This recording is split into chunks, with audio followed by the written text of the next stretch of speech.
என்னோடய ஸ்டைலில் சிக்கன் பிரியாணி எப்படி செய்யலாம் பார்க்கலாம் வாங்க. 1 கிலோ பிரியாணி அரிசி எடுத்து ஊற வச்சுக்கலாம் வாங்க.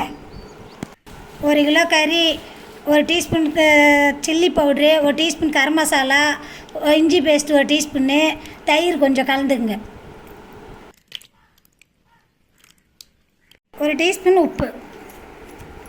இப்போ இது எல்லாத்தையும் கலந்து கொஞ்சம் நேரம் ஊற வச்சுங்க. 1 கிலோ வெங்காயம், 1/2 கிலோ தக்காளி கட் பண்ணி ரெடி பண்ணி வச்சுங்க.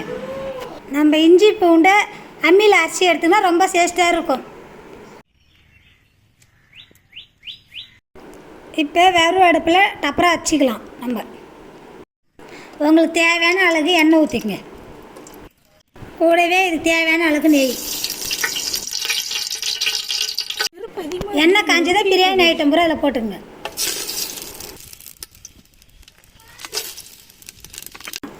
அது பொரிஞ்சோடனே வெங்காயத்தை போட்டுக்கலாம். வெங்காயம் நல்லா வதங்கினோடனே அரைச்சி வச்ச இஞ்சி பேஸ்ட்டு நம்ம வதக்கலாம். பச்சை வாசனை போனோடனே தக்காளி போட்டுங்க. வதங்கினோடனே 2 பச்சை மிளகாய் போட்டு நம்ம வதக்கலாம். புதினா ஒரு கைப்பிடி போட்டுக்குங்க.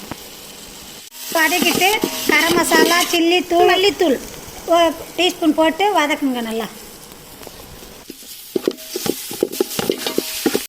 நல்லா வதக்கிட்டு 1 கப்பு தயிர் ஊற்றி வதக்கலாம்.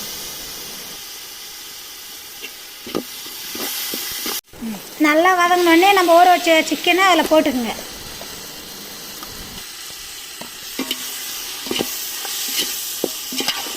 லெமன் எடுத்து புழிஞ்சு விட்டுக்கலாம். வதங்கினோடனே 5 நிமிஷம் தட்டை போட்டு கொதிக்க வைக்கலாம். இப்போ நம்ம அந்த தட்டை எடுத்துகிட்டு எண்ணெய் நல்லா பிரிஞ்சு வர பார்க்கலாம். நம்ம எந்த பாத்திரத்தில் அரிசி எடுக்கிறோமோ அதில் டப்பில் தண்ணி ஊற்றணும். இப்போ நம்ம ஊற வச்ச அரிசி அதில் போட்டுக்கலாம். இப்போ தட்டு போட்டு கொஞ்சம் நேரம் கொதிக்க வைக்கலாம். இந்த பதத்துக்கு நல்லா அரிசி வந்துடணும். முக்கால் அரிசி மேலே வந்துடுக்குள்ளே எடுத்து பாருங்கள்.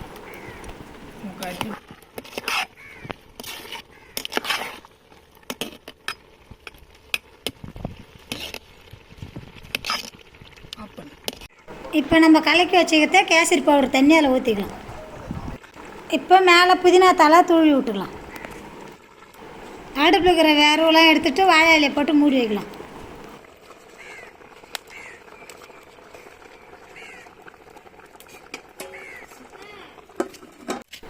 இப்போ நெருப்பெலாம் நம்ம எடுத்து டம் கட்டலாம். மேலே போட்டு 20 30 நிமிஷம் வரைக்கும் ஒரு டம் கட்டிக்கலாம். இப்போ வாங்க எடுத்து பார்க்கலாம்.